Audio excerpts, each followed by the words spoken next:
Welcome to special focus. తెలంగాణలో ముఖ్యమంత్రి Revanth Reddy diversion రాజకీయ డ్రామా మొదలుపెట్టాడు. విషపు నవ్వుల వికృత క్రీడతో విషవలయం పన్నుతున్నాడు. ఎంతటి అబద్ధాలనైనా నిరంతరం ప్రచారం చేయటం వల్ల నిజమని నమ్మించే ప్రక్రియను భుజానికెత్తుకున్నాడు.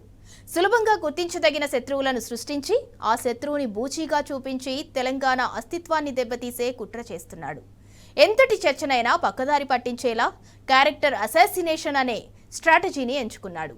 తన గోచీ తాను సదురుకోలేకనే ప్రతిపక్షాల మీద దుమ్మెత్తిపోస్తున్నాడు.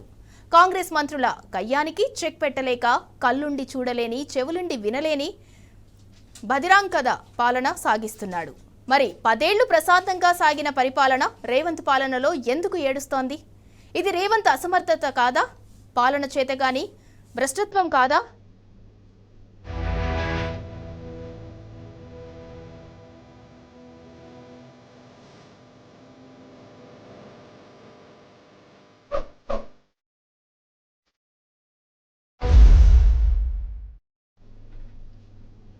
రేవంత్ ప్రభుత్వపు దాష్టీకానికి మచ్చుతునకలు ఎన్నో. రెక్కాడితే కాని డొక్కాడని పేద గిరిజనుల భూముల మీద కన్నేయటం దగ్గర నుంచి పోలీసులను దొంగల్లెక్క అర్ధరాత్రి నిస్సహాయుల ఇళ్ల మీద పడేయటం, గడ్డపారలతో తలుపులు విరగ్గొట్టడం, ఇలాంటివి ఎన్నో ఉదాహరణలు. వాటికసలు లెక్కే లేదు. ప్రజాప్రభుత్వం పేరున గద్దెనెక్కి ప్రజా కంటకుడిగా మారిన రేవంత్ నిర్వాకానికి నిదర్శనాలు ఎన్నెన్ని చెబుతాము? ఎందరి కన్నీళ్లు తుడుస్తారు?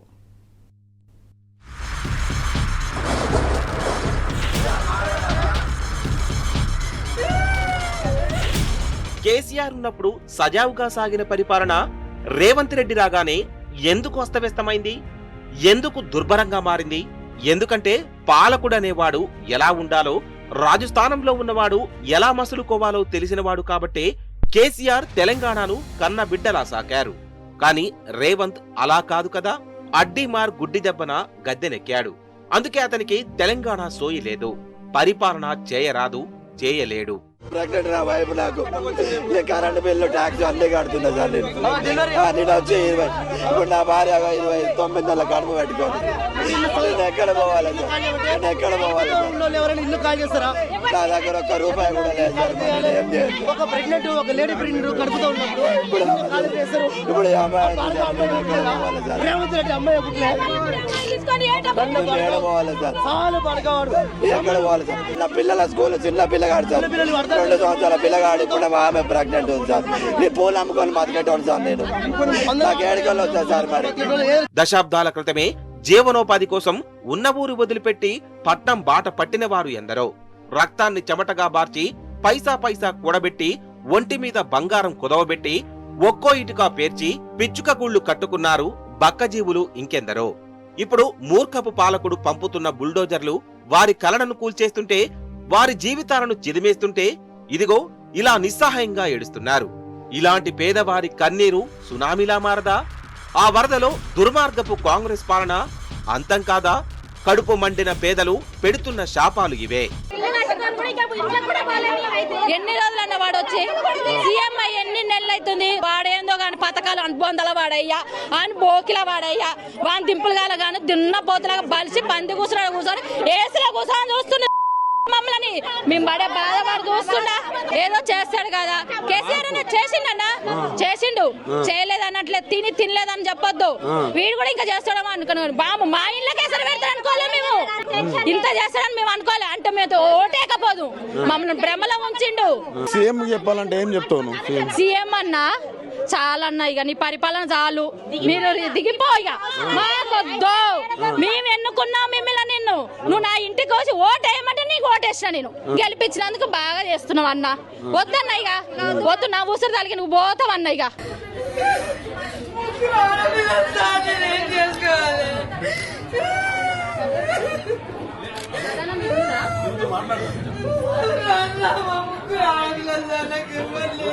అత్త సొమ్ము అల్లుడు దానం చేసినట్లు ఓట్లేసిన పాపానికి ప్రజలు పడుతున్న కష్టం నికృష్ట పాలకులకు అర్థం కాదు. అధికార మదంతో విర్రవీగుతూ పేద రైతుల కుటుంబాలను చిత్రహింసలు పెట్టడం పద్ధతి కాదు. ఓపిక నశించి ఎదురు తిరుగుతున్న లగచర్ల రైతులపై అక్రమ కేసులు పెట్టి సంకెళ్లు వేసిన నిజాలను తెలంగాణ సమాజం మరిచిపోగలదా? అనుముల కుటుంబం ఆగడాలు, అక్రమాలపై తెలంగాణ మరలబడక మానుతుందా?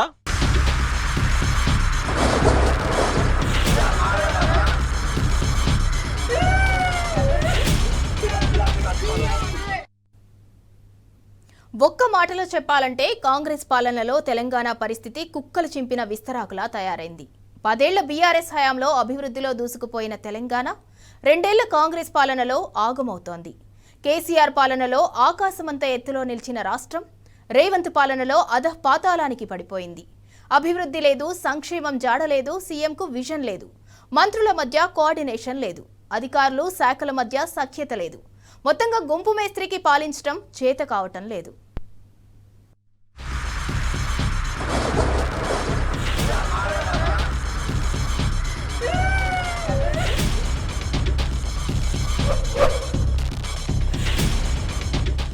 తెలంగాణలో కాంగ్రెస్ మంత్రుల మధ్య కయ్యం అంతకంతకు ముదురుతోంది, పాకాన పడుతోంది. మంత్రుల మధ్య మాటలు ప్రభుత్వంలో మంటలు రేపుతుంటే పరుష పదజాలంతో అనాలోచితంగా చేసే వ్యాఖ్యలు పార్టీకి ఇబ్బందులు తెచ్చిపెడుతున్నాయి.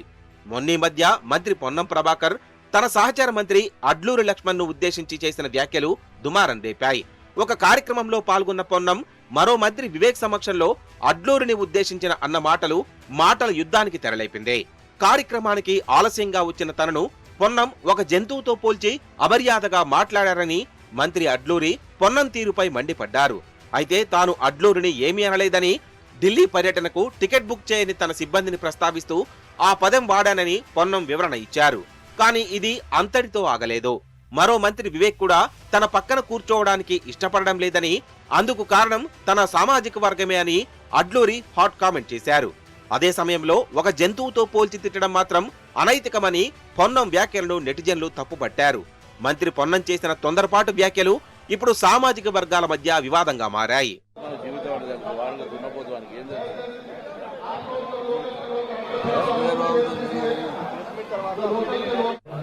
వస్తున్నా స్టార్ట్ అయినాక జాయిన్ అవుతారా एग्जैक्टली पूछो नहीं तो हम पहले आप एक दो लोग बोलो, बोलने के बाद आप बोलो और करो ना बोलो आप बोलने के बाद हम दोनों कुछ बचे तो बोलते करो आजमत డబ్బును కాదు, మా తండ్రి కేంద్ర మంత్రి కాదు, సామాన్యమైన అర్జనవాడలు పుట్టి కాంగ్రెస్ జెండా మూసుకొని కాంగ్రెస్ కార్యకర్తగా ఈ స్థాయికి వచ్చిన వ్యక్తిని, కష్టాలు తెలిసిన వ్యక్తిని.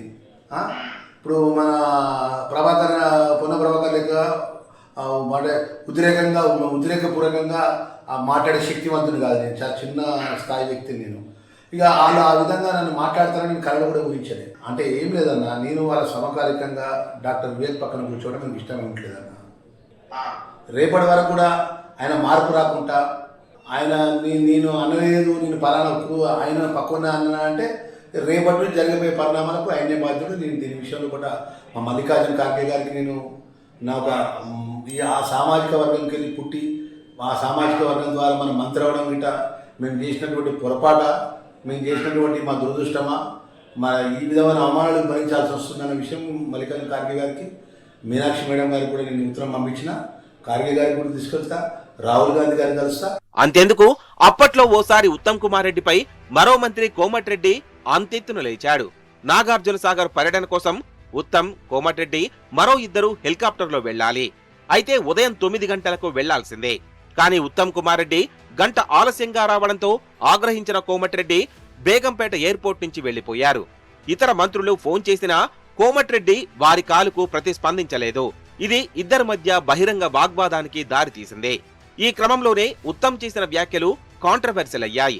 ప్రభుత్వ వనరులను ఇష్టానుసారం వాడుకోకూడదని, కొందరు అతిగా ప్రవర్తిస్తున్నారంటూ కోమటిరెడ్డిని ఉద్దేశించి పరోక్ష విమర్శలు చేశారు ఉత్తమ్ కుమార్ రెడ్డి. దీనికి స్పందించిన కోమటిరెడ్డి ప్రభుత్వ వనరులు వాడుకునే హక్కు తమకు ఉందంటూ, దీనిపై కొందరు అనవసరంగా రచ్చ చేస్తున్నారని రివర్స్ కౌంటర్ ఇచ్చారు. ఇలా నల్గొండ జిల్లాలోనూ కేబినెట్లోనూ ఇద్దరు సీనియర్ మంత్రుల మధ్య ఆధిపత్య పోరుకు ఈ ఘటన నిదర్శనంగా నిలిచింది.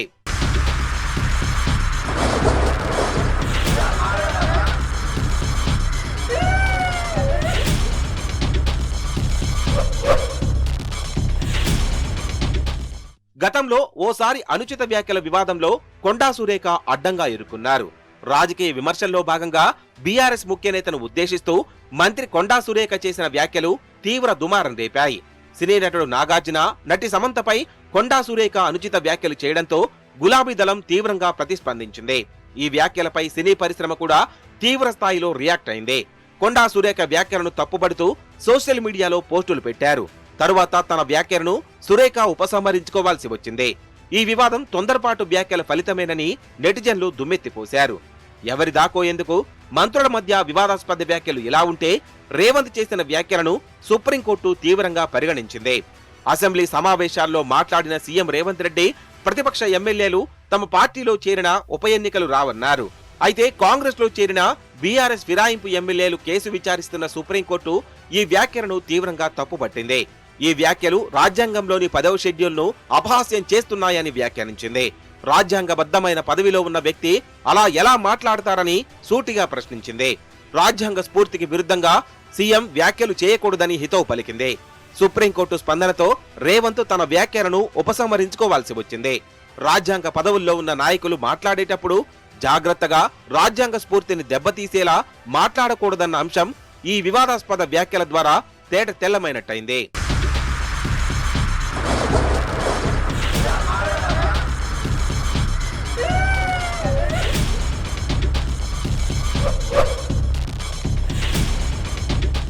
తాజాగా పొంగులేటి శ్రీనివాసరెడ్డి, కొండా సురేఖ మధ్య కోల్డ్ వార్ తారాస్థాయికి చేరుకుంది. మేడారం టెండర్ల విషయంలో పొంగులేటి జోక్యాన్ని నిరసిస్తూ కొండా సురేఖ సీఎంకు ఫిర్యాదు చేసింది. 71 కోట్ల రూపాయల టెండర్ను తన మనిషికి ఇప్పించుకునేందుకు పొంగులేటి పావులు కదుపుతున్నారని వెంటనే నివారించాలని సూచించింది.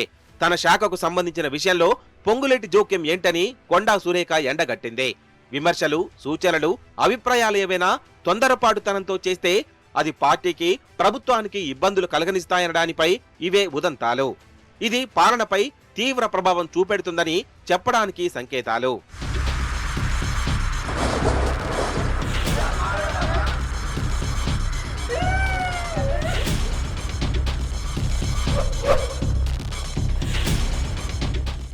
కాంగ్రెస్ అంటేనే కరప్షన్, కరప్షన్కు పేటెంట్ ఆ పార్టీ. తెలంగాణలో ఇప్పుడు కాంగ్రెస్ కరప్షన్ జోడెద్దుల్లా నడుస్తున్నాయి. నేతలు, మంత్రులు, ముఖ్యమంత్రి సహా అందరూ అవినీతిలో తమ వాటాలు పంచుకుంటున్నారు. ఈ మంత్రి, ఆ మంత్రి, ఈ శాఖ, ఆ శాఖ అన్న తేడా లేదు. అందరూ దోచుకో దాచుకో బ్యాచే.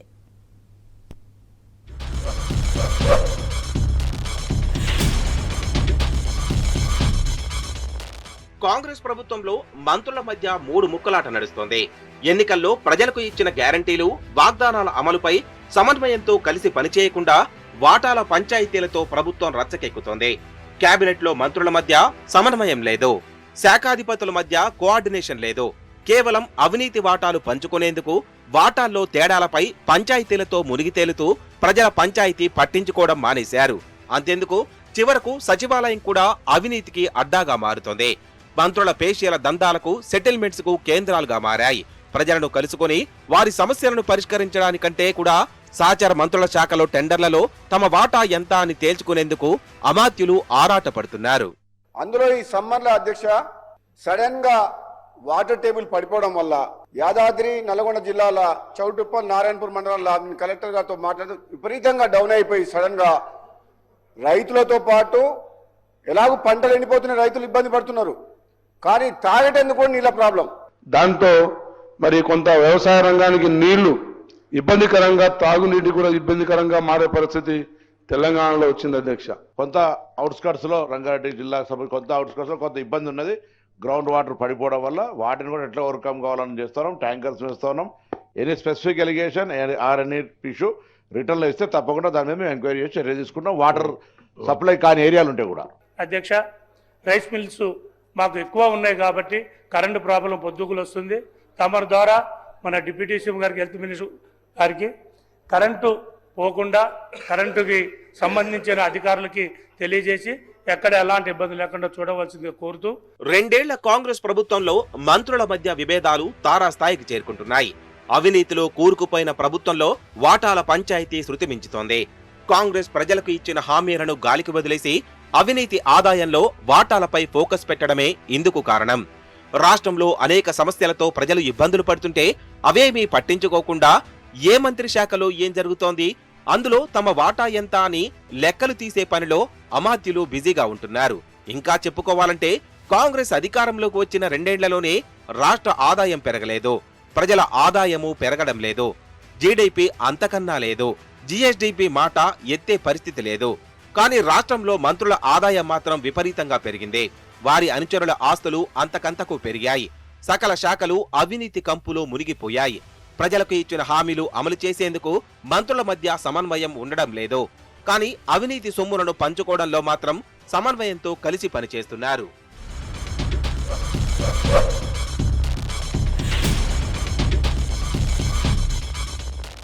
ఏ శాఖలో ఎంత అవినీతి జరుగుతోంది, ఏ శాఖలో ఎన్ని టెండర్లు వేస్తున్నారు, అభివృద్ధి పనులకు ఆర్థిక శాఖ ఎన్ని అనుమతులిస్తోంది, అందులో తమ శాఖ వాటా ఎంత, తమ అనుచరుల వాటా ఎంత అని సచివాలయంలో కూర్చొని మంత్రులు సమీక్షలు చేస్తున్నారన్న చర్చ జరుగుతోంది.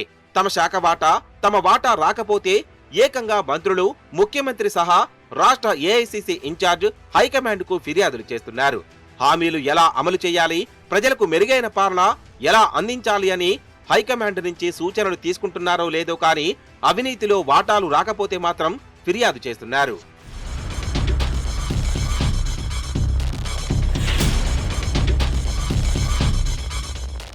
మరోవైపు నీటిపారుదల శాఖలో అవినీతి పెరిగిందని, ఆ శాఖలో కీలక నేత, ముఖ్య అధికారి సీమాంధ్రులకే కాంట్రాక్టర్లు ఇస్తున్నారని మహబూబ్నగర్ కు చెందిన ఓ ఎమ్మెల్యే బహిరంగంగానే ప్రభుత్వాన్ని విమర్శించారు. ఆరోపణలే కాదు, కాంట్రాక్టర్లు ఆర్థిక మంత్రి ఛాంబర్ ముందు ధర్నాలు కూడా చేశారు.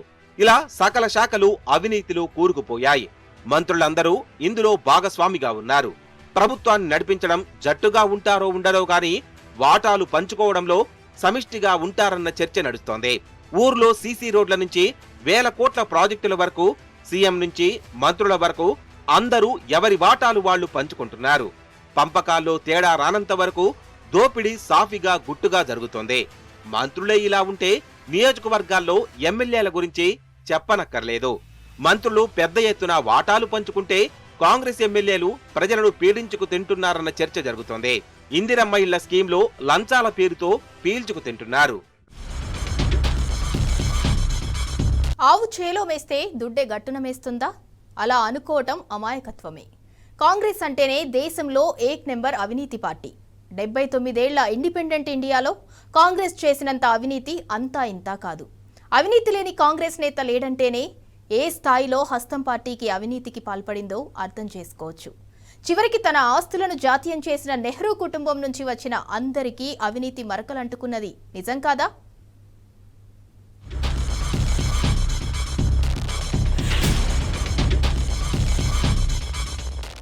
దేశంలో కాంగ్రెస్ పార్టీకి ఆర్థిక వనరులు సమకూర్చుతున్న ఏకైక రాష్ట్రం తెలంగాణ. మన దగ్గర నుంచి ప్రతి నెల అవినీతి సొమ్ము సూట్ కేసుల్లో హస్తినకు చేరుతుంది. ఇది బహిరంగ రహస్యం. దేశంలో ఏ రాష్ట్రంలో ఎన్నికలు జరుగుతున్నా తెలంగాణ నుంచే డబ్బుల మూటలు వెళ్లాల్సిందే. అంటే తెలంగాణలో రేవంత్ నేతృత్వంలోని కాంగ్రెస్ ప్రభుత్వం ఎంత అవినీతికి పాల్పడుతుందో అర్థం చేసుకోవచ్చు.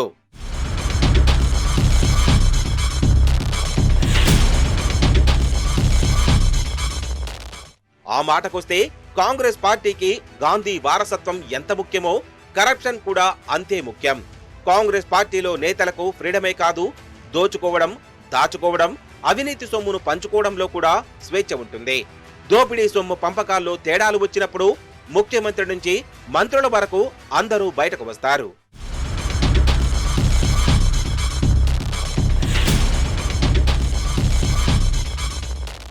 దీనికి తోడు తెలంగాణ మంత్రుల అవినీతి తారాస్థాయికి చేరింది. ప్రజల ఆదాయం పెరగడం లేదు గాని మంత్రుల అక్రమ సంపాదన మాత్రం 3 పువ్వులు 6 కాయలన్నట్లు సాగుతోంది. మంత్రులే కాదు, గల్లీల్లో చోటామోటా లీడర్ల నుంచి జాతీయ నేతల వరకు తెలంగాణ కాంగ్రెస్ నేతల దోపిడీకి కేంద్రంగా మారింది. రాష్ట్రం దివాళా తీసిందని ఇచ్చిన హామీలే అమలు చేయలేక బీద అరుపులు అరుస్తున్న ముఖ్యమంత్రి, మంత్రులు వారి అక్రమ సంపాదన మాత్రం గుట్టలు గుట్టలుగా పెంచుకుంటున్నారు. ప్రజలు దివాళా తీస్తున్నారు కానీ మంత్రుల సిరులు మాత్రం అమాంతం పెరుగుతున్నాయి.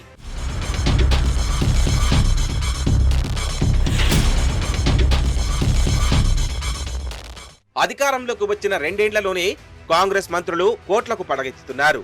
ప్రజలకు సంక్షేమాన్ని అమలు చేసేందుకు డబ్బులు లేవంటూనే మంత్రులు కోట్ల రూపాయల అక్రమ సంపాదనకు పాల్పడుతున్నారు. అగ్గిపుల్ల, సబ్బుబిళ్ళ, కాదేది కవితకు అనర్హమని శ్రీశ్రీ చెబితే తెలంగాణలో కాదేది అవినీతికి, అక్రమ సంపాదనకు అనర్హమన్నట్లు కాంగ్రెస్ మంత్రులు తెగబడుతున్నారు. ఇసుక నుంచి మొదలుకొని దేన్ని వదలడం లేదు. ఇంకా అందులో మంత్రుల అవినీతి వారి పోర్టుఫోలియోను బట్టి ఉంటుంది.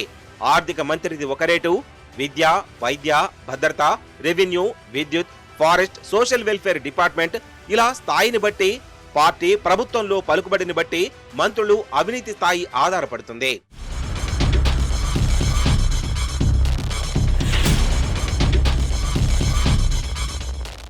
అవినీతి చేయడం, అక్రమ సంపాదన పెంచుకోవడంతో మంత్రులు, ముఖ్యమంత్రి మధ్య ఎలాంటి భిన్నాభిప్రాయాలు లేవు. దోచుకోవడంలో ఎలాంటి శశబిషలు ఉండవు. సీఎం నుంచి మంత్రుల వరకు అందరూ దోచుకోవడంతో పోటీ పడతారు. శాఖల వారీగా దోపిడీ చేస్తుంటారు. వాటిని సమంగా పంచుకుంటారు. అందులో మరీ ముఖ్యంగా ఆర్థిక శాఖలో అవినీతి గురించి చెప్పాల్సిన అవసరమే లేదు. ఏ ఫైల్ క్లియర్ కావాలన్నా, రూపాయి బిల్లు విడుదల కావాలన్నా ఆర్థిక శాఖ అనుమతి తప్పనిసరి. నిష్పక్షపాతంగా ఉండాల్సిన ఆర్థిక శాఖ ఇప్పుడు అవినీతికి కేర్ ఆఫ్ అడ్రస్ గా మారింది. సకల శాఖల మంత్రుల అవినీతి తల్లిలా ఆర్థిక శాఖ మారిపోయింది.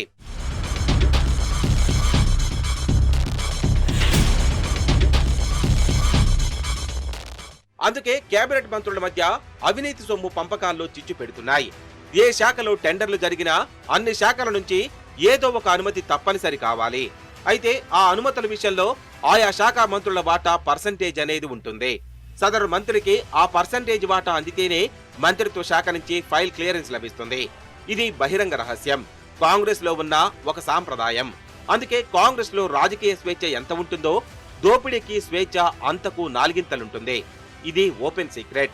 అయితే ఆ వాటాల పంపకాల్లో తేడాలు రావడంతోనే మంత్రులు బయటపడుతున్నారు. తమ వాటా ఏది అంటూ మరో మంత్రిని పబ్లిక్ గా నిలదీస్తున్నారు. సీఎంకు ఫిర్యాదు చేస్తా, హైకమాండ్ కు లేఖ రాస్తానంటూ నిర్మోహమాటంగానే, బాహాటంగానే హెచ్చరిస్తున్నారు.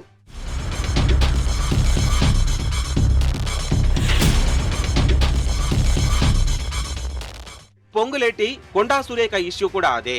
మేడారం అభివృద్ధి పనుల్లో తన శాఖకు సంబంధించిన కాంట్రాక్టు టెండర్లలో మంత్రులు కొండా సురేఖ, సీతక్క, పొంగులేటి మధ్య వాటాల పర్సంటేజ్ పంపకాల్లో తేడాలు వచ్చినట్టున్నాయి. అందుకే కొండా సురేఖ తన దేవాదాయ శాఖ సంబంధించిన టెండర్లలో పొంగులేటి జోక్యం ఎక్కువైందని, తమ అనుచరులకే కాంట్రాక్టులు ఇస్తున్నారని సీఎంకు ఫిర్యాదు చేసింది. అందరికీ సమానంగా వాటాలందితే ఏ మంత్రి కూడా బయటకు రాడు. తేడాలు ఉండడం వల్లే తమ శాఖలో ఫలానా మంత్రి జోక్యమన్న చర్చ బయటకు వస్తుంది. అంతకుముందు కూడా మేడారం జాతర పనుల్లో సీతక్కకు, కొండా సురేఖకు వాటాల విషయంలో విభేదాలు వచ్చాయి.